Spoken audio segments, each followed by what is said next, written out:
One of the Chinese government's priorities is curbing pollution, and one of China's biggest polluters is its industries. But changes are coming, especially in the auto industry. China is planning to phase out petrol and diesel-powered vehicles. In today's instalment of our special series, Beyond the Wall, CGTN's Han Bin visits two Chinese car makers who are preparing for when the ban goes into effect by developing electric vehicles.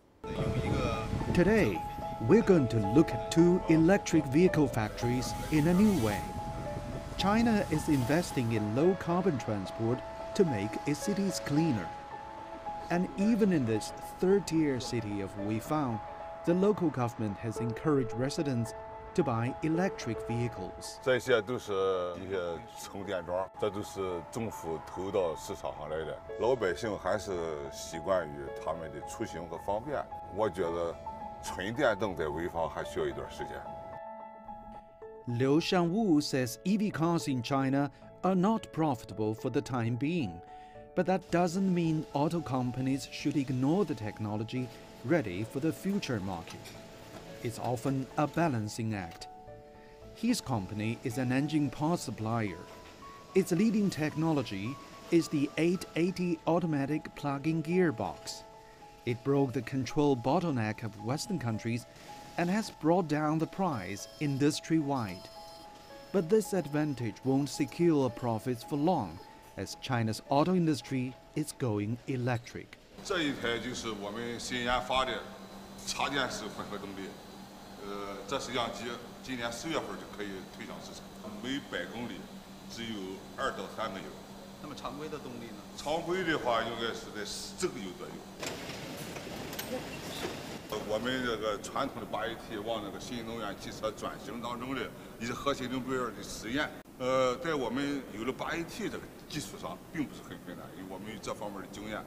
我认为啊，在未来的2到30年，这个混合动力插电式是中国市场的一个主流。纯电动，我们下步也要开发。欢迎来到合成新能源。Though sales growth is not promising, competition is heating up in the market.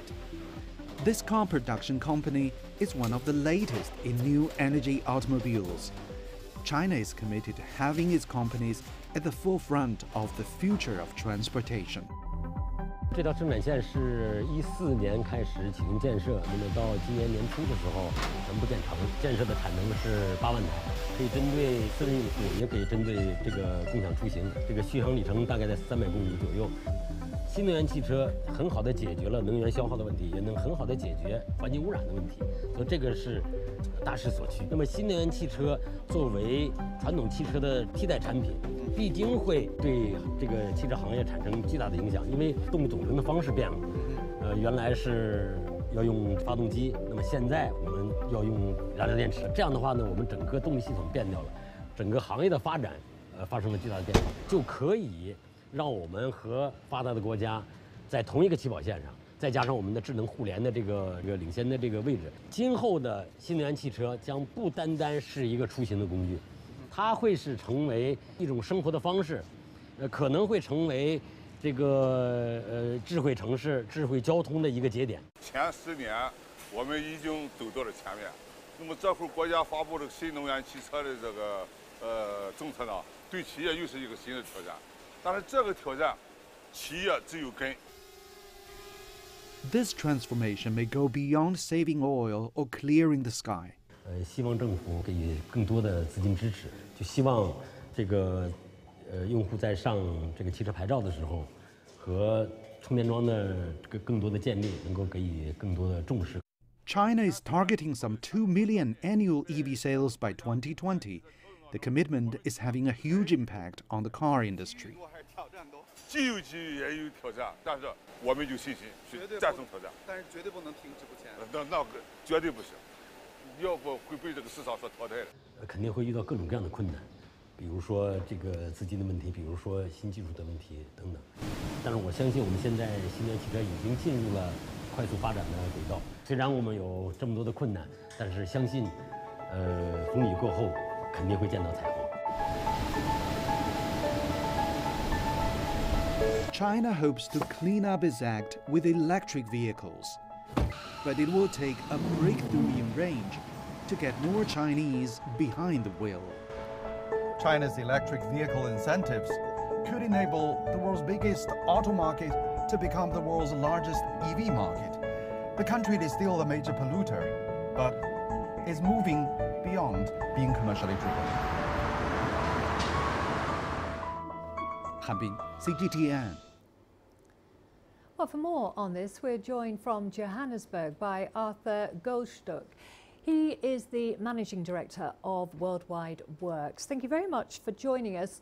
Africa is still heavily reliant on oil. Why is the continent lagging behind when it comes to green technology? Thank you and good day. The reason is because we don't have the infrastructure at this stage for electric vehicles, and also the cost of electric vehicles is still far too high. So in South Africa, for example, there are fewer than 500 or fewer than 1,000 now electric vehicles, and mostly it's the Nissan Leaf and the BMW i3. And when you look at the cost of those, they are luxury vehicles. They might not look like it, but their pricing is that of luxury vehicles. So it's not affordable by most, and it also requires a change of mindset to have an electric vehicle. And then of course you need the charging point. You can charge at home, but then you need reliable power. You can charge at quick charging points that are put up by the vehicle makers themselves, but at this stage there's fewer than 100 in South Africa, and only at this stage Nissan and BMW, and soon Jaguar Land Rover as well as Audi will also be introducing charge points, but that's just for a few brands and for a few vehicles. So at this stage we simply don't have the framework for electric vehicles, even in South Africa where they are arriving. So, well, there are many car manufacturers that are setting up shop on the continent, as you say, but there's little sign of electronic vehicle technology. Why do you think this is? The reason is because the electric, or the petrol vehicle rather, is still very much part of the economy of this continent. The proliferation of gas stations, for example, which 100 years ago might have seemed like the same proliferation of electric charging points today, took a long time to get there. And the same will happen with an electric charging infrastructure. So it's probably going to be a few decades before we have a significant infrastructure to support widespread charging. But one of the factors that is needed is government support. Most governments still treat something like an electric vehicle as a luxury. They slap heavy taxes on these vehicles. So there needs to be tax breaks for using electric vehicles. There needs to be recognition that in fact it's contributing to the environment, it's contributing to sustainability and the like. So governments also have to come to the party. They have to both support the industry, and they also have to create an enabling environment for that industry, so that they're not saying that oil taxes are more important to them than clean air. So quite a few things need to be done. Well, we've seen China grow from being a follower to a leader in car assembly. What lessons do you think African countries can learn from China?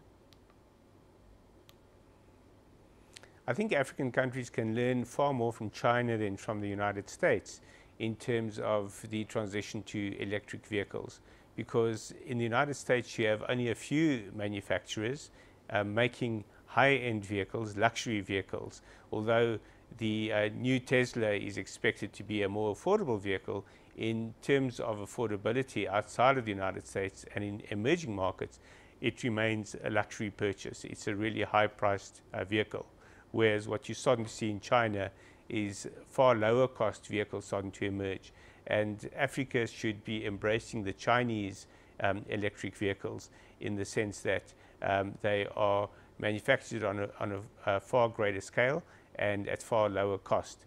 And if we can at least have an integrated system of charging points where you have standardized charging for both the vehicles that are currently in the country and those that are then brought into the country at a lower cost, then I think we'll see a lot more rapid uptake of electric vehicles. But until we have lower cost vehicles, it's not even going to be something that the ordinary consumer or motorist will even consider, let alone have to make a decision between the two. And finally, what can China gain from African countries? China is a massive market at this stage in terms of electric vehicles, and probably it's going to need to meet the needs of its own population for the next few years. But gradually, the manufacturers in China will find that market incredibly competitive, and they'll be looking for markets that are less competitive, where they can make their mark more easily or where they can get a greater market share.